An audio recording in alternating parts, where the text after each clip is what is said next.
एक कथा पूज्य श्री करह वाले महाराज जी के मुखारविंद से हमने सुनी थी। पूज्य श्री बक्सर वाले मामा जी विराज रहे थे और उस समय श्री करह वाले महाराज जी ने अनंत श्री संपन्न श्री स्वामी रामदास जी महाराज ने एक कथा सुनाई। बोले हनुमान जी की सेवा में रुचि तो थी पर कथा सुनने में रुचि नहीं थी, सत्संग में रुचि नहीं थी हनुमान जी की। तो राम जी ने सोचा कि बिना सत्संग के तो हनुमान जी भले बुद्धिमताम वरिष्ठम ज्ञानिनाम अग्रगण्यम है, पर ये कथा नहीं सुनेंगे तो हनुमान जी में तमाम दोष आ जाएंगे, क्योंकि अभिमान की निवृत्ति कथा सुनने से ही होती है। राम जी ने देखा हनुमान जी में दोष आ जाएंगे, ठीक नहीं। एक दिन राम जी बोले हनुमान जी से कि हनुमान जी कहाँ भगवान? बोले आप सेवा तो दिनों रात करते ही हो पर कथा सुनने नहीं जाते हो। कथा अयोध्या जी में तमाम जगह जगह राम कथा होती रहती, कथाएं होती रहती, कथा सुनने चले जाया करो समय निकाल के। हनुमान जी ने मुस्कुराते हुए कहा जय जय प्रभु, आपके तो सब चरित्र हैं, आपकी लीला है और आपने अपनी लीला का एक अंग बनने का इस सेवक को अवसर दिया है। हम सब जानते हैं, मैंने कहने ही था, हम तो सब जानते हैं आपकी क्या क्या लीला हुई, क्या सुनना उसको, ऐसा कुछ भाव था।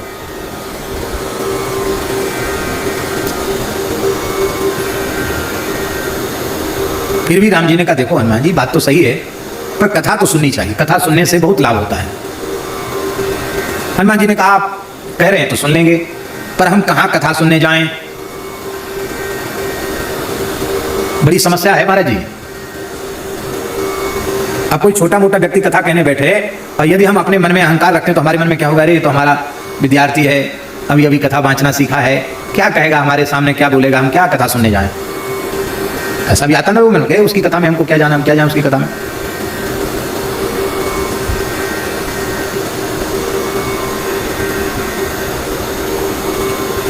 हनुमान जी बोले हम किसकी कथा में जाएं, कहां जाएं? राम जी बोले नीलगिरी पर्वत पर चले जाओ, कागभूषण जी महाराज रोज कथा कहते हैं, वहां कथा सुनो। हाँ ये आपने ठीक कहा, वहां चले जाए कथा सुनो। मैंने सामान्य व्यास क्या सुनाएगा, वहां चले जाए। हनुमान जी चले गए वहां, कागभूषण जी कथा कह रहे थे। उस दिन सौभाग्य से लंका दहन का प्रसंग था तो कागभूषण जी ने कथा सुनाई। बोले जैसे ही जामवंत जी महाराज ने हनुमान जी से कहा राम जी के कार्य के लिए तुम्हारा अवतार हुआ है, तुम चुप क्यों बैठे हो, पराक्रम करो, विक्रमस्व महाबाहु, विक्रम करो, विक्रम करो। हनुमान जी विराट हो गए, एक डग में उन्होंने समुद्र को पार कर लिया, उड़े नहीं, छलांग नहीं लगाई, इधर खड़े थे और एक चरण उधर रखा, समुद्र पार कर गए। भीतर वहां पहुंचे लंका में, माता जी के पास गए, विभीषण जी से मिले, फिर माता जी से मिले, जानकी जी से मिले, जानकी जी से मिले, सब संवाद हुआ। इसके बाद उन्होंने देखा ये बड़े उपद्रवी तत्व हैं, सब इनको दंड देना चाहिए। तो हनुमान जी ने ऐसे अपने मुंह से फूंक मारी और उनके मुंह से आग निकली, पूरी लंका जल गई।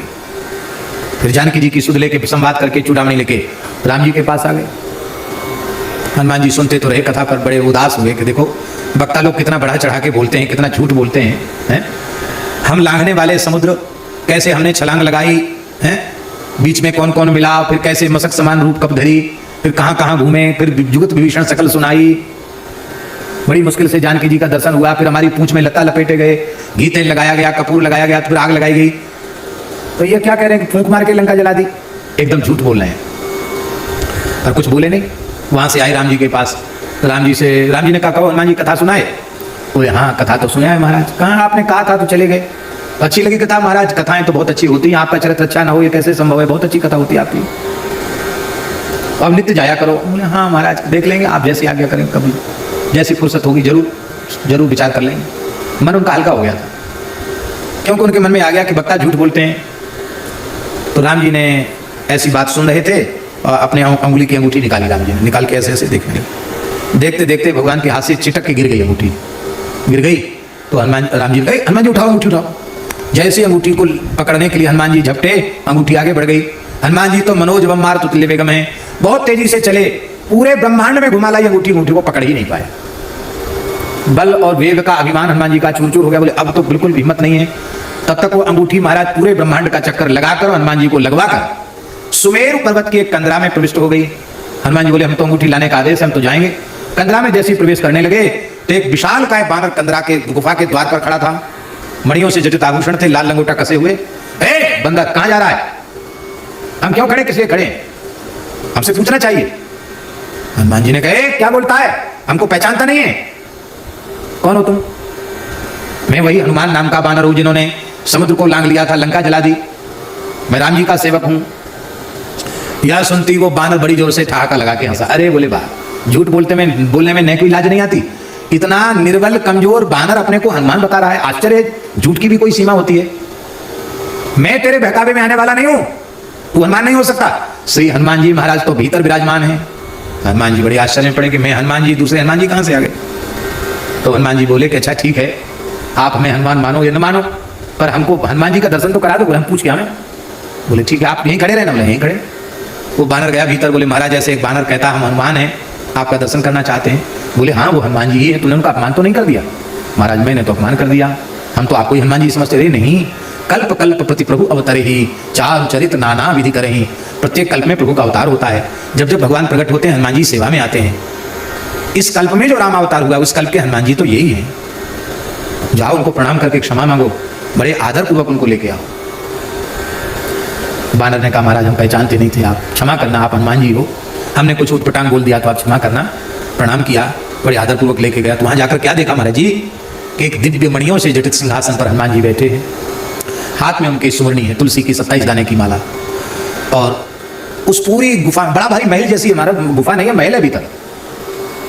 और वहां अनेक बानर वीर बैठकर कीर्तन कर रहे हैं। राम और हनुमान जी श्री सीताराम श्री सीताराम श्री सीताराम श्री सीताराम बोल करके जप कर रहे हैं हनुमान जी। और इतना मीठा नाम उनकी वाणी से निकल रहा है कि श्री सीताराम कहते ही नेत्रों से जल लुढ़क पड़ता है। इतना जल बह रहा है नेत्रों से प्रेमासुर जल की, बह करके एक कुंड में जाकर वह इकट्ठा हो रहा है। बड़ा प्रेममय वातावरण वहां का है। देख करके ये हनुमान जी नतमस्तक हो गए। हनुमान जी को देख के वे उठ के खड़े हुए, हृदय से लगाया, अपने बगल सिंहासन पर बिठाया। बोले तुमको देखो हनुमान जी एक बात बताएं, वो जो काकभूषणी जी जिस कल्प की कथा कह रहे थे ना, जो एक डग में समुद्र लांघ गए थे और फूंक में लंका जला दिए थे, वो हनुमान जी हम ही हैं। इसलिए व्यासपीठ से शास्त्र का आधार लेकर के जो कुछ कहा जाता है वो कल्पित नहीं होता है। आप कथा सुनने लग जाएं, आपकी कथा सुनने में रुचि उत्पन्न हो जाए, आप में अहंकार आदि दोष उत्पन्न ना हो जाएं, इसलिए भगवान आपको कथा सुनाना चाहते हैं। इसलिए भगवान ने ये लीला की है। वो जो कुंड था ना प्रेम जल का, नेत्र जल का भरा हुआ, बोले इसमें अंगूठी है, ले लो। तो हनुमान जी ने जैसे उसमें झांका, एक वाले महाराज जी की सुनाई हुई कथा है, जैसे झांका तो महाराज जी उस कुंड में हजारों लाखों अंगूठियां पड़ी थी, एक जैसी सब। बोले महाराज उसमें तो बहुत अंगूठियां हैं, इतनी अंगूठी कहां से आ गई। बोले जब जब अब रामावतार होता है और हनुमान जी को नित्य कथा सुनने की प्रेरणा राम जी देना चाहते हैं, तब तक यही अंगूठी वाली लीला करते हैं और इसी गुफा में भेज देते हैं। इतनी बार राम जी का अवतार हो गया, अंगूठियां गिन लो। और अंगूठी इसमें पड़ती है, उसके दो रूप हो जाते हैं। एक रूप से अंगूठी वापस हो जाती है और एक यहां तक अंगूठी आई उसका प्रमाण करने के लिए एक अंगूठी इस कुंड में प्रकट हो जाती है। इतनी बार हनुमान जी आ चुके हैं इस गुफा में। अंगूठी लेके आए हनुमान जी, राम जी के हाथ में दिया, कहो हनुमान जी अंगूठी ले आए। बोले महाराज अंगूठी तो ले आए, आपका नाटक आपकी लीला भी खूब हमने देख ली।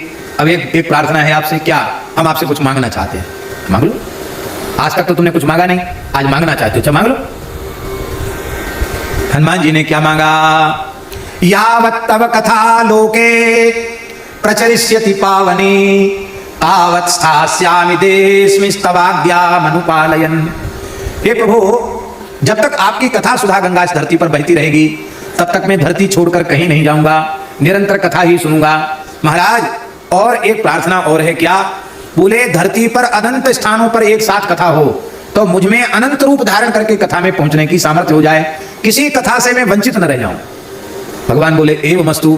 प्रत्येक कथा में श्रोता भले ही पीछे आवे, वक्ता भले ही पीछे आवे, कथा में सबसे पहले हनुमान जी की उपस्थिति होती है और सबसे पीछे हनुमान जी जाते हैं।